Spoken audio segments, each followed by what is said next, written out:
আপনাদের মধ্যে অনেকের অভ্যাস আছে বিড়ি সিগারেট খান, আছে না? এটা উপরে রাখেন, এটা বিসমিল্লাহ লেখা তো। বিড়ি সিগারেট হালাল কি হারাম বাংলাদেশে একটা বিতর্ক আছে, আছে কি না? কথা বলেন। উলামায়ে আরবের মতে, আরবের সব আলেম একমত বিড়ি সিগারেট হারাম। আর উলামায়ে হিন্দ, জনপুর, ফুরফুরা, দেওবান, তাদের মতে বিড়ি সিগারেট মাকরুহ তাহরিমা, মাকরুহে তাহরিমা। শুধু বাংলাদেশে দুইটা বিভাগ আছে, চিটাগাং আর সিলেট। এই দুই এলাকায় কিছু মৌলবী সাহেব আছে, ওনারা সিগারেটের হালাল মনে করে, নিজেরাও টানে, মেহমান গুলো পিরিজে আপ্যায়ন করে, কয় লন একটা টান দেন। সিলেটে, চট্টগ্রামে। আচ্ছা ভাই, আমি কোরআন শরীফের যে আয়াতের তাফসীর করছি ওই আয়াতের ব্যাখ্যাতে মাসালাটা দিচ্ছি। বিড়ি সিগারেট হালাল কি হারাম পরের জিনিস। খাদ্যটা সুখাদ্য না কুখাদ্য? আল্লাহ কি শুধু হালাল খেতে বলছেন না হালালান তৈয়বা? হালাল এবং তৈয়ব, পবিত্র। সুবহানাল্লাহ। শুধু হালাল খাইতে আল্লাহ বলেন নাই।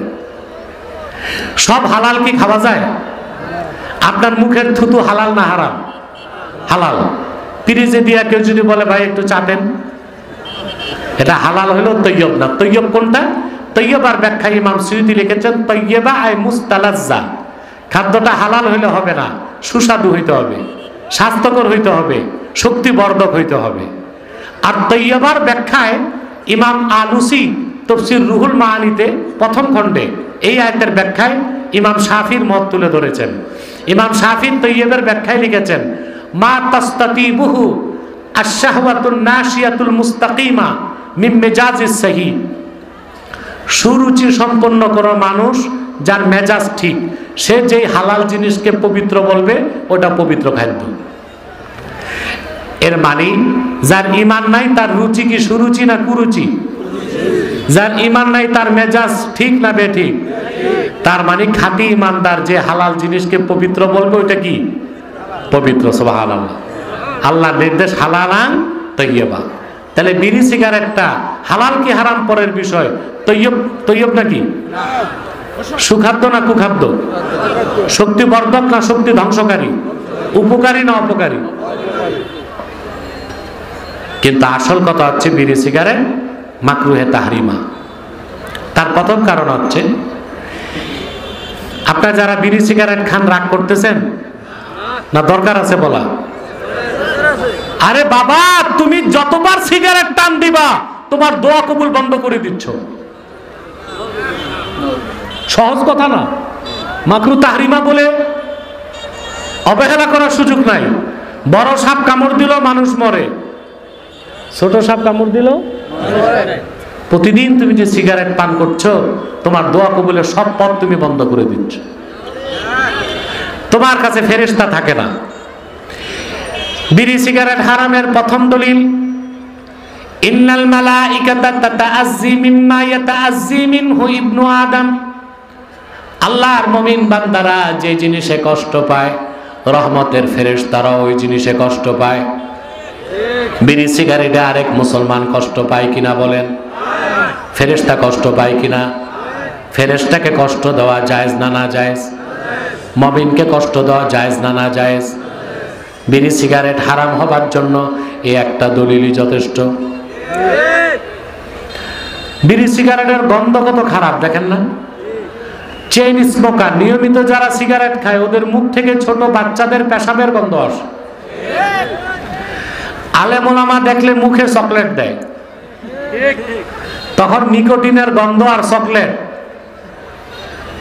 উৎকট গন্ধ বের হয়। 2 নাম্বার কারণ, ইন্নাল মুবাজ্জিরিনা কানু ইখওয়ানাশ শায়াতিন। অপচয়কারী শয়তানের ভাই। আপনি যে সিগারেট খাচ্ছেন পুরাই তো অপচয়।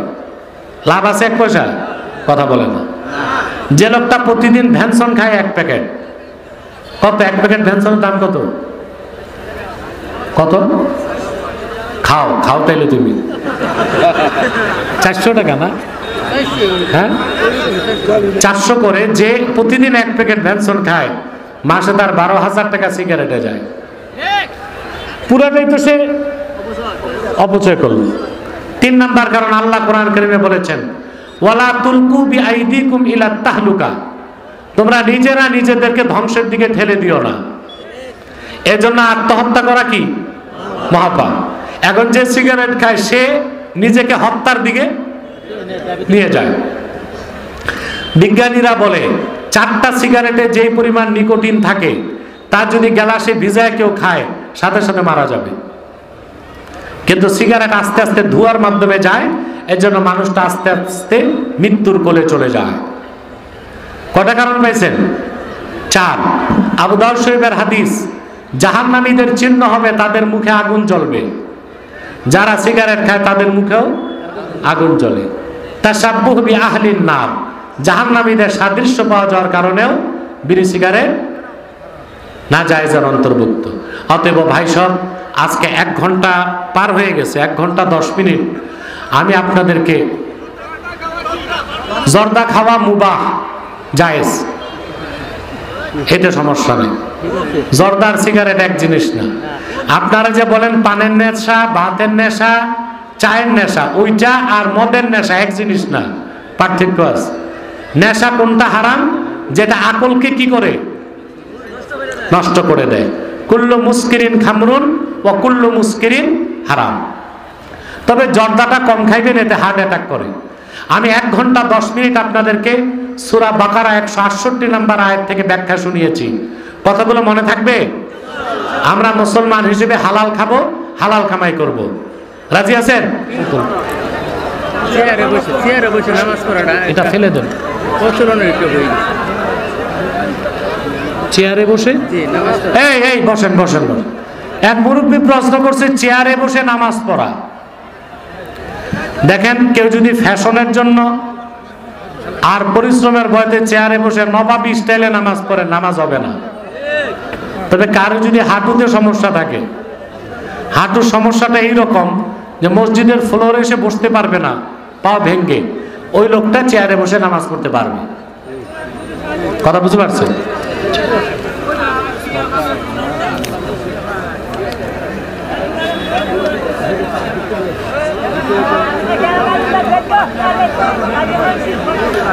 এই ফিতনার সময়ে কাদের কোন দলে থাকলে আকীদা ঈমান ঠিক থাকবে?